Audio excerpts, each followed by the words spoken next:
अर्ज़े नियाज़ इश्क के काबिल नहीं रहा, जिस दिल पे नाज था मुझे वो दिल नहीं रहा। मरने की ए दिल और ही तदबीर कर कि मैं शायान दस्तो बाजुए कातिल नहीं रहा। वाह कर दिए हैं शौक़ ने बंदे नक़ाब हुस्न, गैरज़ निगाह अब कोई हायल नहीं रहा। गो मैं रहा रहीन सितम हाय रोज़गार, लेकिन तेरे ख़याल से गाफिल नहीं रहा। बेदादे इश्क़ से नहीं डरता मगर असद, जिस दिल पे नाज था मुझे वो दिल नहीं रहा। तो हेलो दोस्तों, अस्सलाम वालेकुम। कैसे हैं आप सब लोग? मैं हूं अलीम, हाजिर हूं अपने चैनल उर्दू जहान पर एक नई वीडियो के साथ।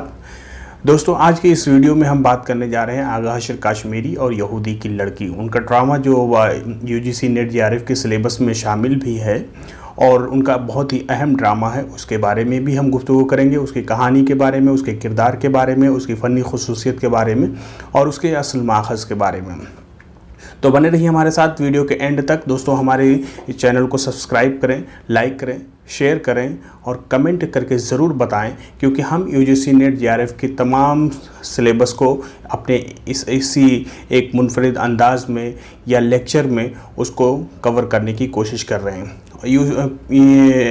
MA, TGT, PGT या PCS के एग्ज़ाम में जो सवालात बनते हैं उस हिसाब से भी मैं अपने वीडियो को बनाने के, अपने लेक्चर को बनाने की कोशिश करता हूं। ये पॉइंट जो आप सामने स्क्रीन पे देख रहे हैं, ये दरअसल हमारे मैंने खुद जो भी मुताला किया असल किताबों से, उससे पॉइंट निकाल करके एक जगह करके मैं यहाँ आपके स्क्रीन के सामने उसको पेश भी करूँगा, उसको एलेबोरेट भी करूँगा, उसको एक्सप्लेन भी करूँगा और उसको ऐसा इस अंदाज में बताने की कोशिश करूँगा कि आपके दिमाग में वो चीज़ें फिट हो जाएं। तो चलिए दोस्तों, बात करते हैं आगा हशर काश्मीरी और यहूदी की लड़की के बारे में। तो आगा हशर काश्मीरी का असल नाम आगा मोहम्मद शाह था। आगा हशर काश्मीरी के नाम से वो मशहूर हुए। अब दोस्तों, यहाँ पे जो नए कारी होते हैं या नए तालिब इल्म होते हैं अक्सर कंफ्यूज हो जाते हैं। आगा हशर काश्मीरी की ना ही विलादत कश्मीर में हुई और ना ही उनकी वफ़ात ही कश्मीर में हुई। तो वो कश्मीरी अपने नाम के सामने लगाते हैं, इस वजह से लगाते थे क्योंकि उनके आबा अजदाद जो है वो कश्मीर के थे। उनके वालिद साहब जो कश्मीर से आकर के बनारस में तजारत करते थे कश्मीरी शालों के, तो वहीं पे रहते भी थे बनारस में। और वहीं पर इनकी विलादत कहाँ हुई थी? 1879 ईस्वी में बनारस में ही इनकी विलादत हुई थी। और लाहौर में चूँकि आखिरी उम्र में ये जो है अपने जो कहते हैं ना कि इधर उधर जो उस वक्त रोज़गार की तलाश में अदीब जो होते थे भटकते रहते थे, तो ये भी कभी बनारस, कभी मुंबई, कभी कलकत्ता, कभी लाहौर, कभी कश्मीर, इस तरह से अलग अलग मुनफरिद जगहों पर, ये दिल्ली भी आए, ये तो अलग अलग जगहों पर रोज़गार की तलाश में या अपने जो है फ़न को जिला बख्शने के लिए अलग अलग जगहों पे जाते रहे। तो 1935 ईस्वी में लाहौर में जब दोबारा गए थे तो वहीं पर उनका इंतकाल हुआ था। तो ये याद रखिएगा कि बनारस में इनकी विलादत हुई थी और लाहौर में इनका इंतकाल हुआ था 35 ईस्वी में। 1936 ईस्वी तरक्की पसंद तहरीक की इब्तिदा, उससे 1 साल पहले इनका इंतकाल हो गया था। ठीक है, तो ये याद रखने की बात है। न कश्मीर में ना इनकी विलादत हुई, ना ही इनकी वफ़ात हुई। आबा अजदाद, मैंने बताया था, आबा अजदाद कश्मीर से थे, वालिद बनारस में कश्मीरी शाल की तजारत करते थे, इसलिए वो अपने नाम के सामने कश्मीरी लगाते थे। 2 शादियां की थी। एक शादी उनके अमृतसर में हुई थी, जैसे उनके एक औलाद भी हुई थी, लेकिन वो भी 3 महीने की उम्र में इंतकाल कर गया था बेटा, और उनकी वाइफ भी इंतकाल कर गई थी। और बाद में जब वो लाहौर गए थे तो वहाँ पर, कलकत्ता गए थे तो वहाँ पर वो अदाकारा जो उस वक्त की मशहूर अदाकारा मुख्तार बेगम जो थी, उससे एक लंबा मुआशका चला था। उसके बाद में उन्होंने उनसे दूसरी शादी कर ली थी।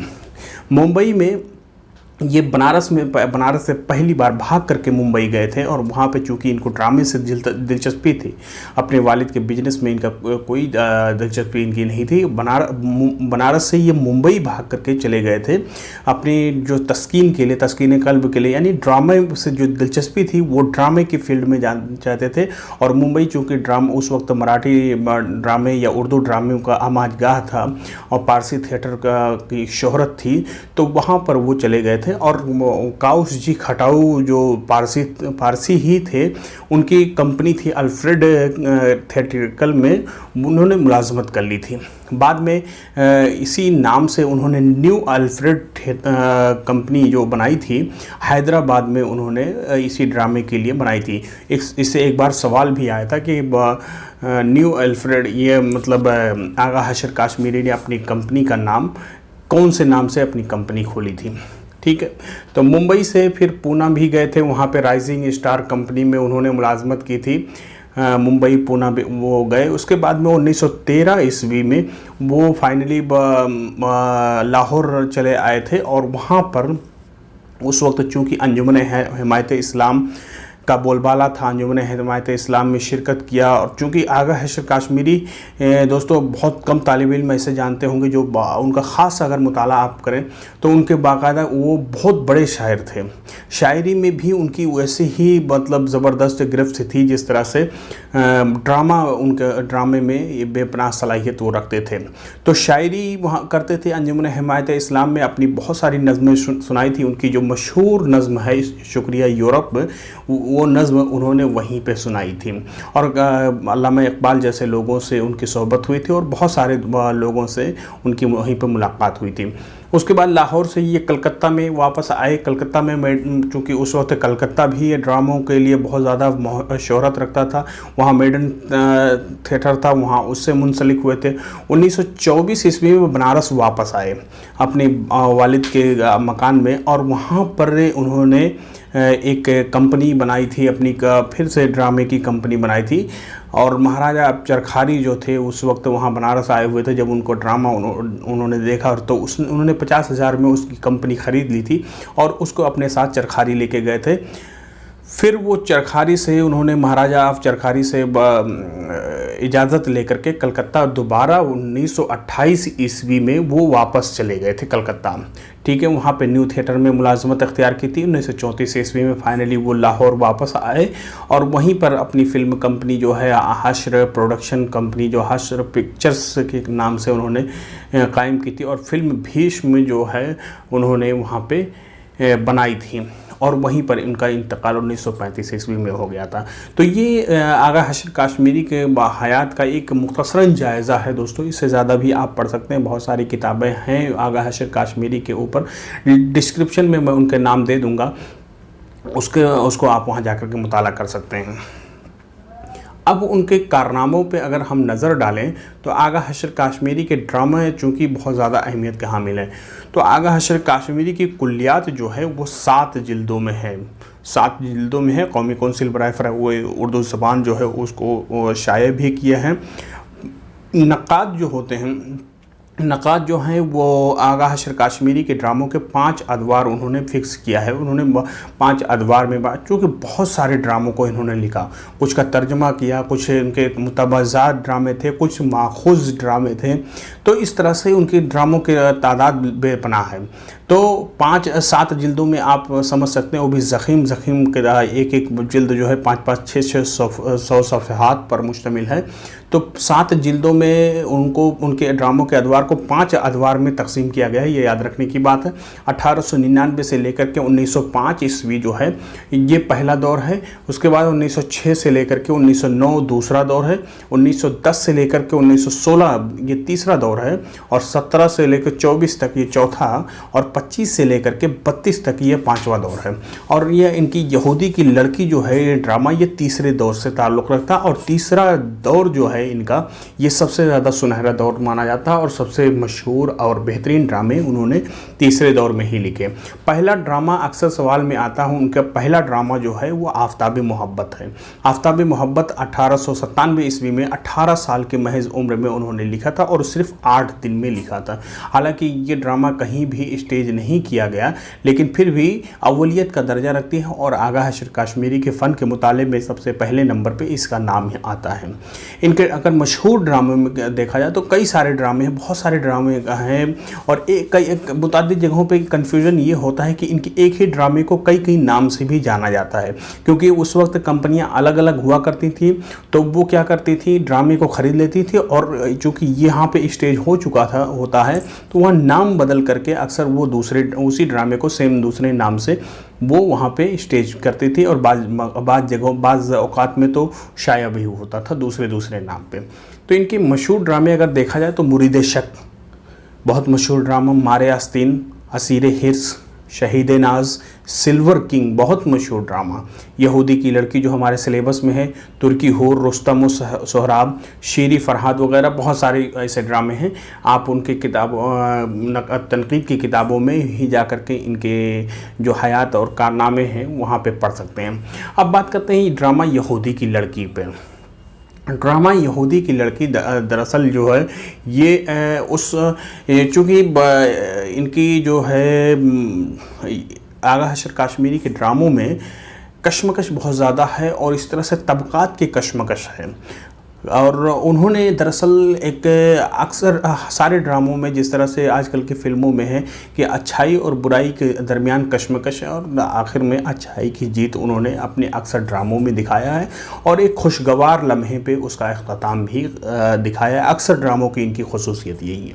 तो यहूदी की लड़की जो है W.T. मोनक्रीफ एक ड्रामा नवीस हैं, उनके मेलो ड्रामा द ज्यूस है, द ज्यूस ये उसी ड्रामे से इनका माखूज़ है, यानी ये तबाज़ात ड्रामा इनका नहीं है बल्कि ये माखूज़ ड्रामा है W.T. मोनक्रीफ के ड्रामे से, द ज्यूस जिसका नाम है। 1913 ईस्वी में हश्र ने यह ड्रामा अपनी दूसरी कंपनी शेक्सपियर थिएट्रिकल कंपनी के लिए लिखा था, और बाद लोग डॉक्टर नामी ने कहा कि ये काउस जी खटाऊ के लिए इन्होंने ये ड्रामा लिखा था, लेकिन दरअसल ये है कि इन्होंने अपनी कंपनी के लिए लिया था, बाद में काउस जी खटाऊ ने उसको ख़रीद लिया था।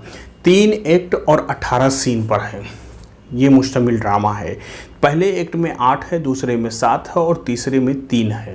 तो इस तरह से 18 मनाजिर इसमें है, 18 सीन इसमें है। अब इसकी कहानी आप लोग मुख्तसरन सुन लीजिए जो मैंने पढ़ रखी है कि ये इसमें जो है सल्तनत रूम की कहानी है, वहाँ के बादशाह की कहानी है। वहाँ के बादशाह का लड़का होता है मार्कस जो है डेसिया नामी जो शहजादी होती है उससे उसकी मंगनी हो चुकी होती है, लेकिन फिर भी एक लड़की जो होती है राहिल, जो ईसाई लड़की होती है, उससे वो इश्क में गिरफ्तार हो जाता है। मार्कस चूँकि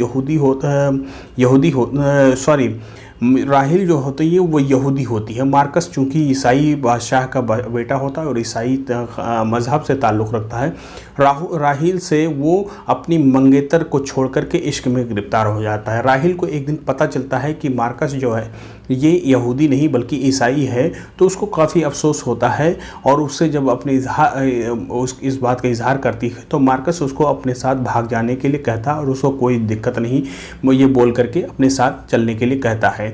तभी राहिल का जो बाप होता है अज़रा की एंट्री होती है, और अज़रा आके कहता है कि उसको मतलब राहिल को बहुत ज़्यादा डांटता है, और उसको काफ़ी सुस्त कहता है, सख्त सुस्त कहता है, और उसको लान तान करता है, और फिर आखिर में ये मान जाता है इस शर्त पर कि राहिल वो मार्कस जो है वो तब्दीली मज़हब कर करके यहूदी बन जाएगा। लेकिन मार्कस इस बात को कबूल नहीं करता है, और वो राहिल को छोड़ करके अब महल चला जाता है। वहाँ जा कर के डेसिया से फिर से एक बार मिलता है, और उससे उसकी शादी होने को होती है। तभी राहिल जो होती है वो बदला लेने के लिए, मार्कस से बदला लेने के लिए, अपनी मोहब्बत की फ़तह के लिए वो उसके बाप के दरबार में, उसके बादशाह के दरबार में जाती है और इंसाफ की भीख मांगती है। बादशाह चूँकि इंसाफ पसंद होता है, किसी के साथ नाइंसाफ़ी नहीं करता है, वहाँ जाकर के वो राहिल उसकी दुहाई देती है, बादशाह के सामने कहती है कि आपके होते हुए हमारे साथ नाइंसाफ़ी कैसे हो सकती है। तो वो ज़बान दे देता है कि तुम्हारे साथ पूरा इंसाफ होगा, अगरचे राज दरबार का या हमारे ख़ानदान का ही किसी फ़र्द ने तुम्हारे साथ नाइंसाफ़ी की तो उसके साथ भी फ़ैसला होगा। तो राहिल वहाँ पर ये बताती है कि मार्कस ने हमारे साथ धोखा किया है, इश्क में धोखा किया है, वो अब डेसिया से शादी करने जा रहा है। बादशाह उसका एतराफ़ करवाता है, मार्कस उसका एतराफ़ कर लेता है। वादे के हिसाब से उसको सज़ा दी जाती है, लेकिन ब्रूट्स जो होता है, मजहबी पेशवा जो होता है, वो बहुत ज़्यादा उसके दिफा करने की कोशिश करता है। चूँकि ये यहूदियों से सख्त नफ़रत करता है, इसलिए वो चाहता है कि किसी तरीके से राहील और अज़रा जो है वो मार्कस का पीछा छोड़ दें और वो इस तरह से शहज़ादा जो है उनकी चंगुल से छूट जाए। लेकिन राहील किसी तरीके से उनको माफ़ नहीं करती है। मार्कस जब उसको सज़ाए मौत होती है तो डेसिया एक दिन राहील के यहाँ आती है और उससे बहुत ज़्यादा मन्नत से समाजत करती है और उसके इश्क और उसके मोहब्बत का वास्ता दे करके मार्कस को छोड़ने के लिए, माफ़ करने के लिए कहती है। राहील इस पर तैयार हो जाती है, ये जानते हुए कि अगर वो अपनी बात से पलटती है तो उसके पादाश में उसको सज़ाए मौत होगी, क्योंकि उसने झूठा इस तरह से साबित हो जाएगा कि उसने मार्कस पर झूठा इल्ज़ाम लगाया था। राहील जाकर के अपनी बात का अपने जो उसने इल्ज़ाम लगाया था मार्कस पर उसको वापस ले लेती है और ब्रूट्स को एक मौका मिल जाता है। इस तरह से अज़रा और राहील को कढ़ाई में तेल में डालने का हुक्म दे देता है। अज़रा वहाँ पर जब कढ़ाई में उसको डालने जाते हैं तो वहाँ पर ब्रूट्स से कहता है कि तुम्हें याद है तुम्हारी बीवी और तुम्हारी एक बच्ची थी जो जल कर के मर गई थी। वो अचानक चौंक जाता है और कहता है तुम्हें इस बात का इल्म कैसे है। तो वो कहता है कि अगर तुम्हें इस बात का ये राज बता दूँ तो क्या तुम उसके बाद हमारी बेटी राहील और मुझे कढ़ाई में डाल दोगे। तो कहा कि बिल्कुल डाल देंगे। तो ये अजीब तरीके से फरमाइश थी। उसके पीछे की कहानी है कि चूंकि अज़रा की बेटी और उसकी बीवी एक बार ब्रूट्स को सलाम नहीं करते हैं, जिसके जुर्म में ब्रूट्स उनको कढ़ाई में तेल में डलवा देता है और मार डालता है, तो वही बदला लेने के लिए उसको कहता है कि तुम्हारी बेटी अभी ज़िंदा है। वो ब्रूट्स पूछता है कि कहाँ है हमारी बेटी, तो वो बताता है जो राहील है ये तुम्हारी बेटी। उसका पूछता है कि उसका सबूत क्या है, तो वो दिखाता है वो कंठ उसके गाले में जो पड़ा रहता है।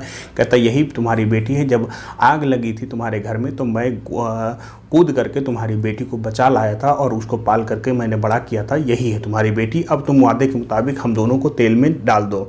लेकिन ब्रूट्स उससे बहुत ज़्यादा मन्नत समाजत कहता है, रहम की भीख मांगता है। अब मामला उल्टा हो जाता है। अज़रा माफ़ कर देता है और उसके बाद में फिर जब इस बात का इल्म डेसिया को पता चलता है तो डेसिया जाकर के बादशाह से कहती है कि बादशाह अपना कानून बदल दे। बादशाह भी तस्लीम कर लेता है और इस तरह से डेसिया और राहील दोनों की शादी मार्कस के साथ हो जाती है। तीनों एक साथ रहने लगे। तो कुल मिला के यही कहानी है दोस्तों यहूदी की लड़की की। बहुत दिलचस्प ड्रामा है ये। एक तरह से देखा जाए बहुत ज़बरदस्त कशमकश दिखाया है आगा अशर काश्मीरी ने। इसके अगर किरदारों के बारे में देखा जाए तो बादशाह है, मार्कस है, डेसिया है, राहील है, अज़रा है, ब्रूट्स है, फुलमन और चंपा, ये दोनों आशिक माशूक हैं, इस एक तरह से नौकर हैं। इनका भी अहम किरदार इस ड्रामे में है। तो दोस्तों कहानी के ज़रिए से आप लोगों को मेरे ख्याल से यहूदी की लड़की जो है, जो मैंने कहानी आप लोगों को सुनाई, उससे आप लोगों को यहूदी की लड़की जो है दिमाग में आपके बैठ जाएगा ये ड्रामा और कभी नहीं भूलेगा इंशाल्लाह, मैं उम्मीद करता हूँ। और इसके किरदार भी आप लोगों को अच्छे तरीके से याद रहेंगे। मार्कस, डेसिया और राहील, अज़रा, इस तरह से ये सब अहम किरदार इसके हैं। तो चलिए दोस्तों, उम्मीद करता हूँ आप लोगों को अच्छे तरीके से ये चीज़ें समझ में आ गई होंगी। आज का टॉपिक है आपके दिमाग में फिट बैठ गया होगा और इंशाल्लाह कभी नहीं निकलेगा। नेट के या किसी भी पेपर में इससे सवाल आ जाएगा तो आप लोग इसको बहुत आसानी से कर